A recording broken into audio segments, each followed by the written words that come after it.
that video up and updated everybody about what's going on and where you're going, and I thought I'd come out here and check and see what's happening now. You? Me? Here you go, sweetheart. I brought you some cold water. So I brought my glasses out here, but I don't know what to do with them. Look up there in the truck, see if they're in there. To see if your glasses are in the truck. Where would they be, on your seat or something? Oh, where would your glasses be? Tell me where in the truck to look. Here, let me look.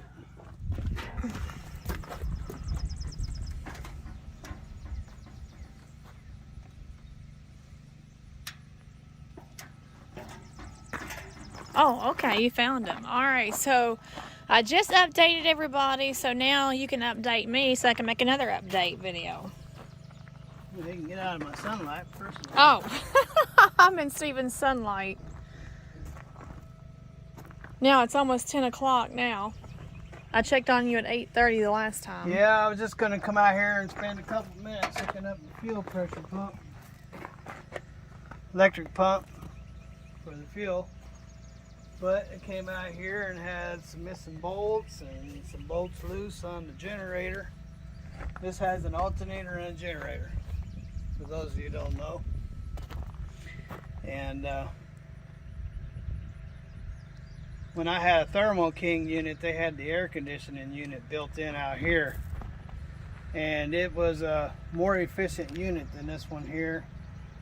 This one, they put a generator on it instead of an air conditioner, so it produces like house electricity, and then they put like a house unit under the bunk, and it's not efficient. It's always been nothing but trouble. So I work on this thing more than I work on anything.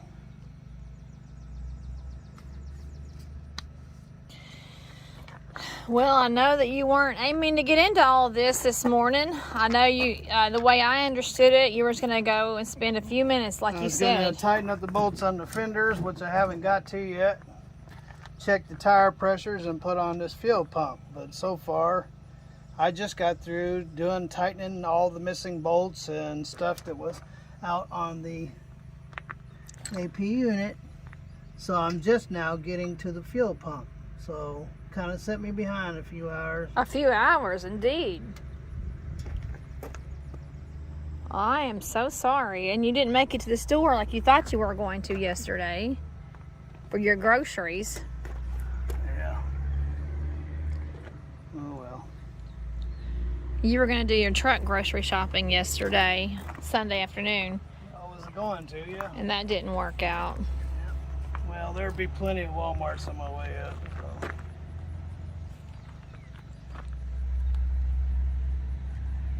I'll be going up through Missouri.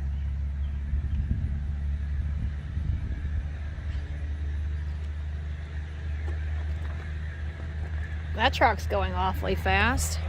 He's got a load on him, you can hear it. Load down. But that's fast.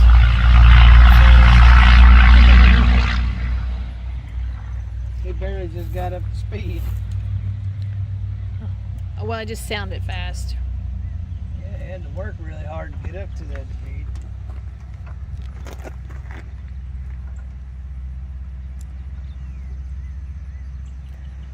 Well, I'm really excited, Stephen, that we have crossed over the 3,100 mark on our watch hours. On our way to 4,000 watch hours. I'm extremely excited about that. Remember how we couldn't get above 2,000 for the longest time? Alright. I have no idea if this is doing the right thing, so I'm going to open this up. And if it sucks air, then I know it's doing the right thing.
pushing.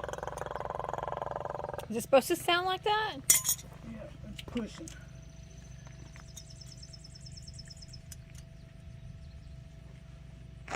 It should be pulling. See, this is...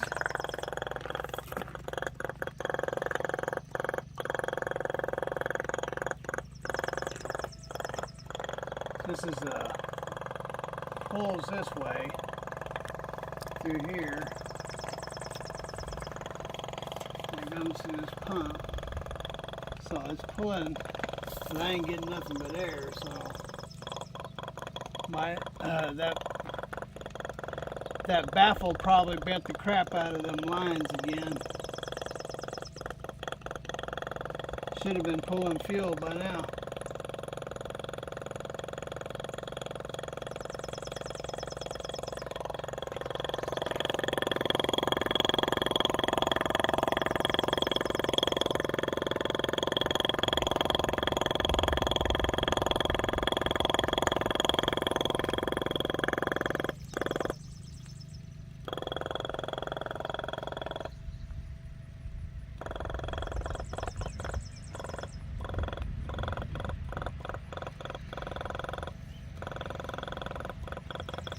That's the problem I've been having with it,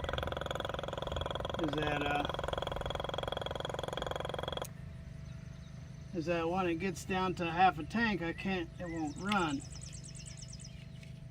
And that baffle that has been wreaking havoc on this truck since the day I got it, what it does, it flies from one end to the inside of the tank and flies all the way back to the end of the tank. Anything that's in its path, it just beats the living crap out of it. So it takes my float and beats it all the way up so I can't read my gauges, and it takes and bends up the fuel lines where I can't get fuel. So now I'm gonna have to pull these up and see where they're at. I'm sure they're all bent up.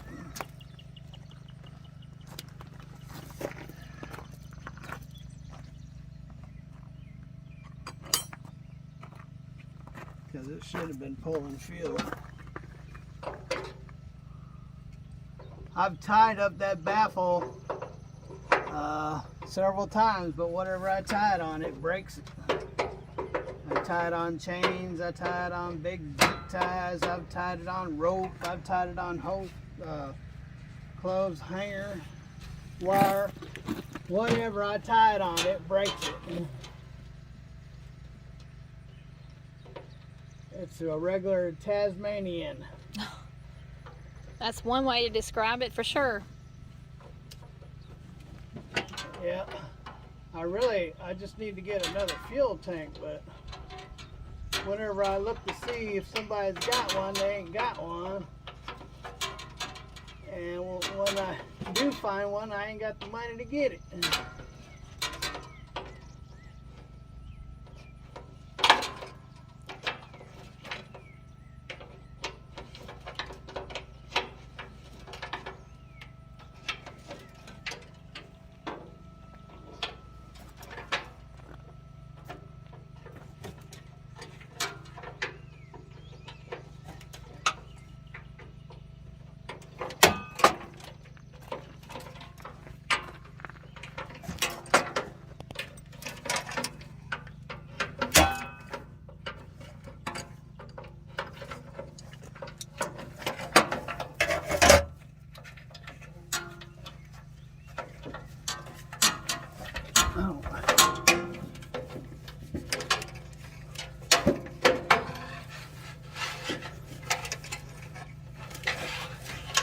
Yeah, I'd say they're pretty bent again.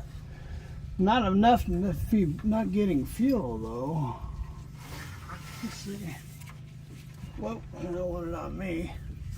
So if it's sticking down in there, it should be sucking fuel. Really. I mean, they're bent, but they should be getting fuel.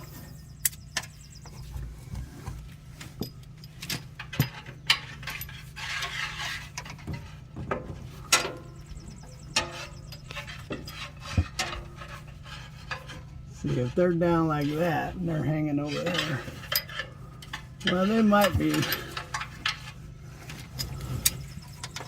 See if I can get them bent a little bit the other direction.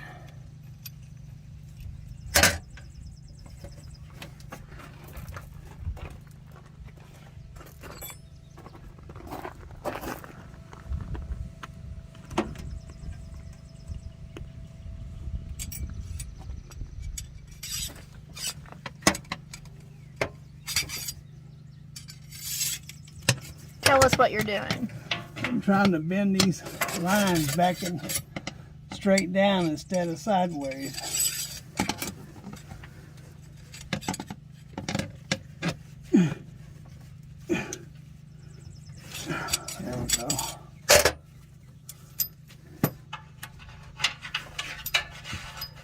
Now they're going straight down.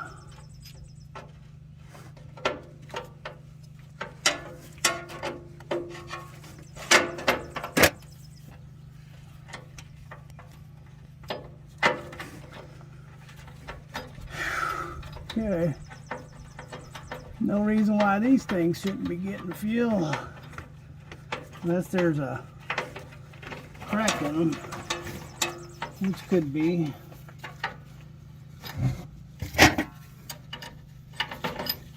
Possibility.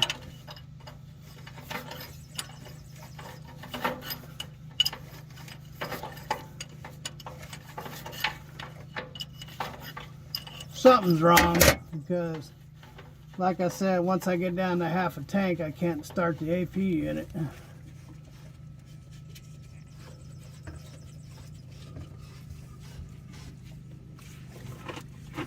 Well, that rubber seal isn't holding there, I can tell you that.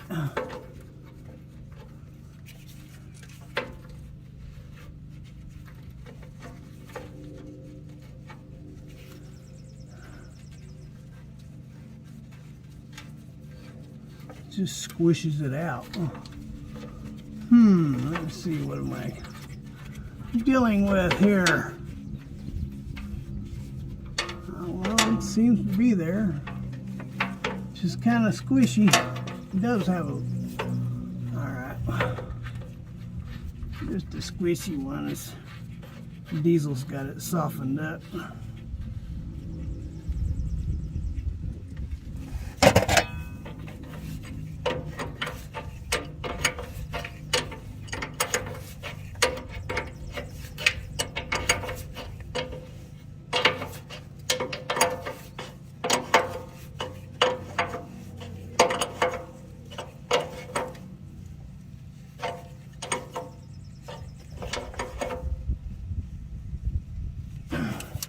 Okay.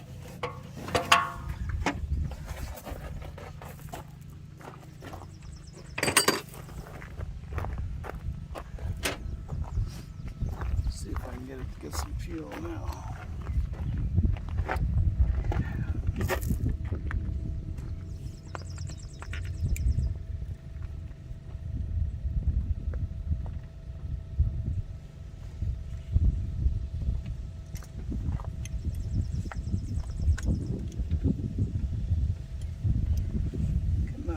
Pumpy.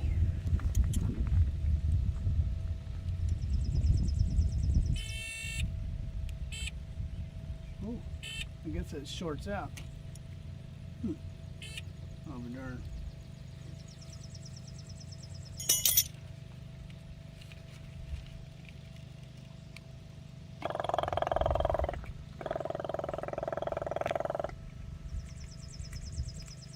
Well,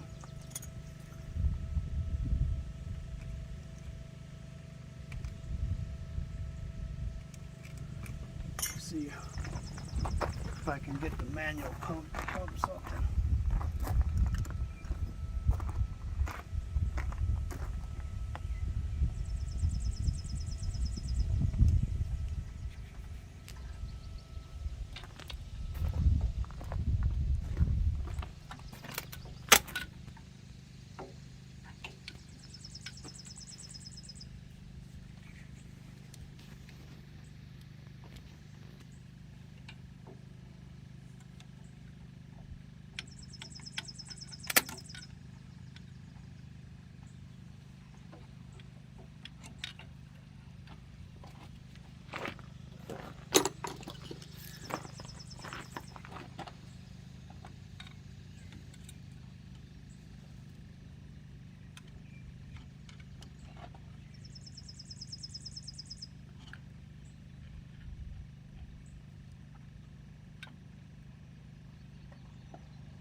Oh, I recognize that sound.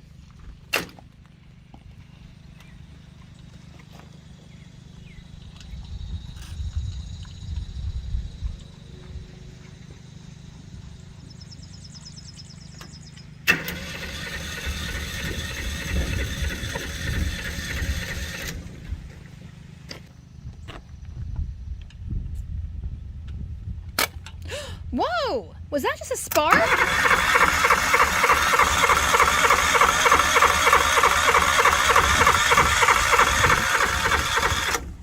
Was that supposed to spark like that? That was kind of scary. Was it kind of scary? Well, you don't even have any safety goggles on. That could have got you in the face. Could have got me in the face. Could have been a face gutter.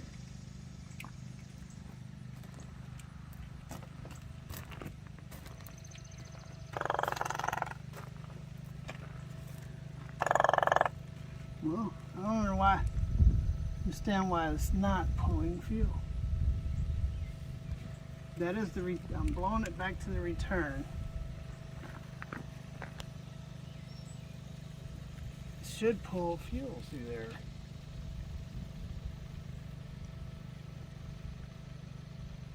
This is return, right? Yeah, return. So I got it on the return side, so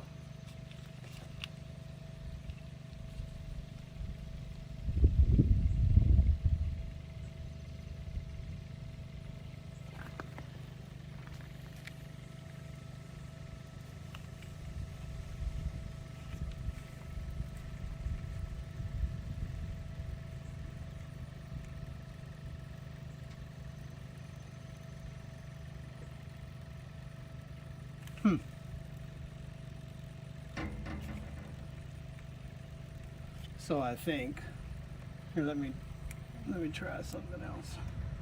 I can always turn it around and see if I got it backwards. That's the whole reason. What I'm trying to do is see if I have to go one way or the other. Because I don't know. There's nothing coming from there. So we'll try turning the bad boy around and see what happens.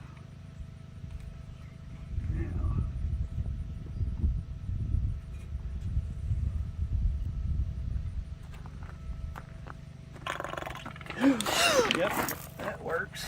Whoa! Whoa! What just happened there? Whoa, what's happening there? I got fuel, Ricky. That's what I'm trying to do, get fuel.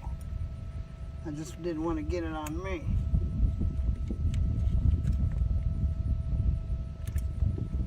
Okay, so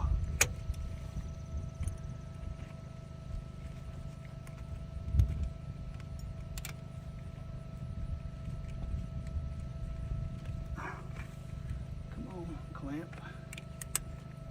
There you go. Now we should be able to pull fuel now.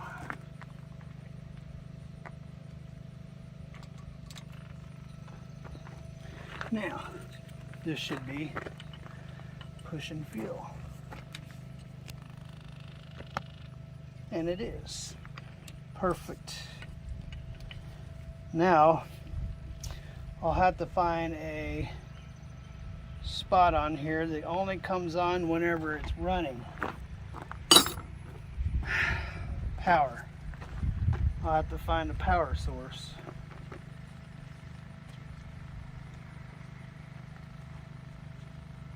So it'll fire right up right now. I already know it will. So you can even watch. Watch with your own little eyes.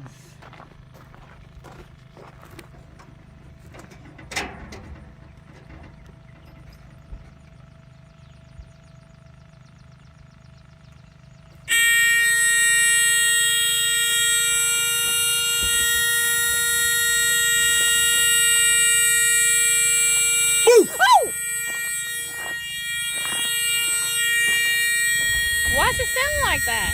It's a warning buzzer letting you know it's fixing to run.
Okay, so that was successful then, right?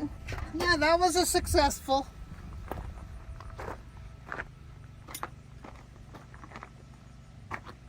So what I can do is I can just put me 2 little jumpers and run them up in here, and whenever it doesn't want to start, I can just turn on the fuel pump and she'll start right up. So you just have a couple more minor adjustments. Is that what I'm understanding? Just add some wire. Okay. Well, look at you, my hubby, able to diagnose that and fix that, and it only set you back 3 hours today, I guess. Well, that didn't. That only took me 10 minutes like I thought it would, but when I opened it up, I found a bolt laying in the bottom, which put me on a search to find out where it came from, which took me, I had to tear all the covers off, and the generator bracket, it's got like 2 motor mounts coming off the block that one holds it over onto this motor mount and the other one holds up the generator. And but the one holding up the generator, 1 bolt had fell out, and the other 3 were loose, and then the tensioner had backed off, and so the generator was just bouncing up and down. Okay. So. Well, okay, Stephen. So that's what took me 3 hours, because getting that 1 bolt in there, at first I had to find a bolt. The bolt that I found actually was the bolt that went into the one that was missing. It was a machine thread 11/16 bolt, and I remember finding an 11/16 bolt several months ago. Don't step on my stuff, please. 11/16 bolt months ago, and I couldn't find what it was, but I knew where it went now, and so I had to go. It took me an hour to find it. It was actually in that little yellow tub right there, because that's what that little yellow tub's for. If something falls or something, I put it in there. That way I know where it's at. The only thing is, when I go looking for it, I forget that that's where I put it. Oh, is that right? Yeah. But you did find what you needed in the yellow tub. Yeah, it was there the whole time. But well, after I spent an hour looking for it. Well, praise the Lord. I went through the toolbox, went through the garage, went through the container, and I said, why don't I just look where I think that I put it? Because that's where I was going to look in the first place, and I went over and stuck my hand in it and said, I don't find it, and went off for a search. And so I came back and tore everything out of it, and there it sat. And because it was 11/16 machine bolt, I have 1,000 billion bolts around here, and none of them were 11/16 machine bolts. What do you mean by a machine bolt? What do you mean by that? Fine thread. See, they got coarse thread like this, and then you'll have like a very fine thread like that. Okay. That would be more like a machine thread. So that makes all the difference then. Yeah, you don't get coarse threads in the machine threads. I guess not. And then there's metric, and then there's American.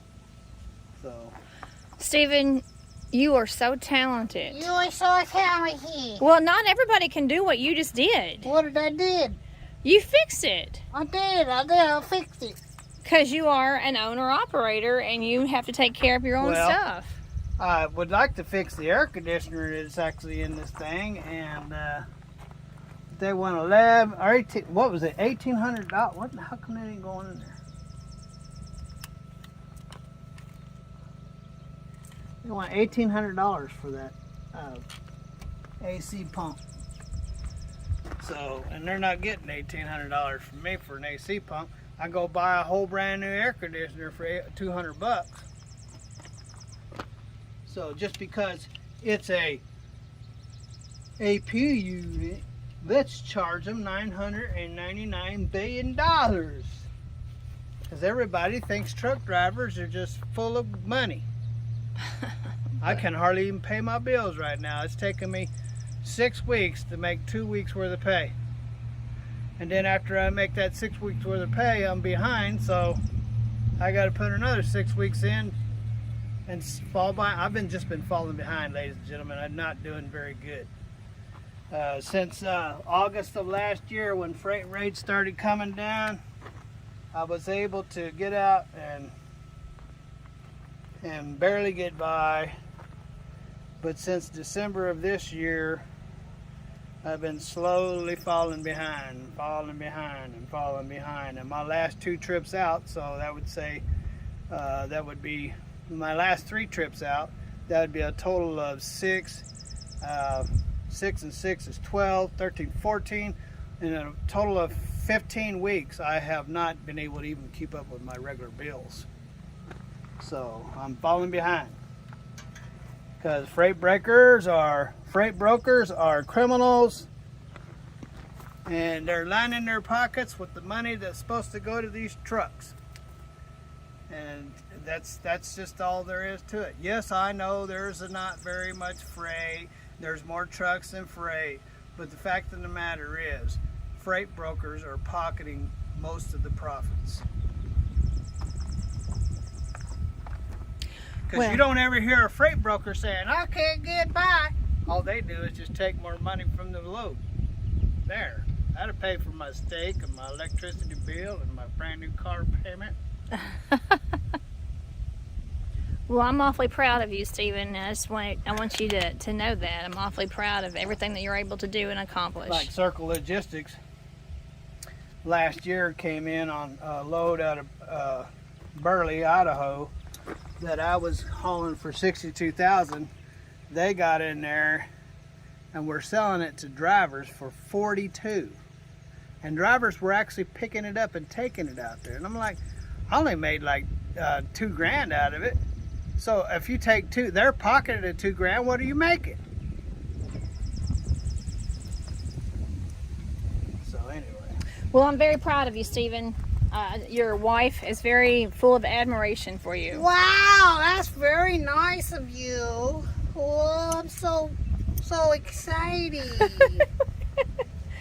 Well, at least you know your wife is on your side, and your wife loves you and supports you, and I know that you do everything that you can. So I'm very proud of you, and I love you. All right, well, love you too. And I'd say I love y'all too, but I don't even know who the heck you are. So. Nice knowing you. All right. I'm not gonna lie and say, "Oh, I love you," because I don't know you. But I don't feel bad about you either. Thanks for watching the channel. God bless, and later.